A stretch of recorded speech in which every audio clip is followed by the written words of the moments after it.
Just imagine, বাইরে ঝমঝম করে বৃষ্টি আর ঘরে গরম গরম চিকেন কষা আর বাসন্তী পোলাও। কি শুনেই জিভে জল আসলো না? চলো এটা কি করে বানাই সেটা দেখে নিই। প্রথমত বাসন্তী পোলাও বানাতে লাগে গোবিন্দভোগ চাল।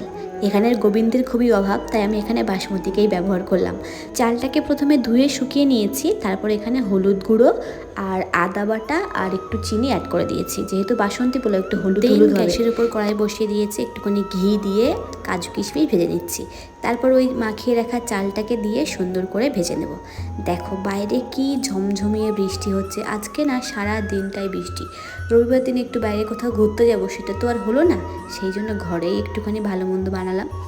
এই রান্নায় জলের অনুপাত ঠিক রাখা খুবই জরুরি। 2:4, মানে 2 বাটি চাল নিলে 4 বাটি জল দিতে হবে। জল কম বেশি হলে তোমার চালটা হয় শক্ত হয়ে যাবে, না হলে বেশি নরম হয়ে যাবে। প্রথমে বলেছিলাম বাসন্তী পোলাওয়ের সাথে আলুর দম খাবো, কিন্তু তার মুখটা হাঁড়ি হয়ে যাওয়াতে গিয়ে আবার মাংস নিতে হলো। এখানে চিকেনটাকে আমি ম্যারিনেট করে রাখবো। প্রথমে টক দই দিয়েছি, একটুখানি হলুদ আর লবণ আর সর্ষের তেল। এই দেখো আমার ভাতটা প্রায় ফুটে উঠেছে। এত সুন্দর একটা গন্ধ বেরিয়েছে না, বলে প্রকাশ করা যাবে না। এখানে 80% কমপ্লিট হয়ে গেছে। দেন আমি একটু ঘি, লবণ আর চিনি অ্যাড করে দিচ্ছি। ব্যাস হয়ে গেল আমার রেডি বাসন্তী পোলাও।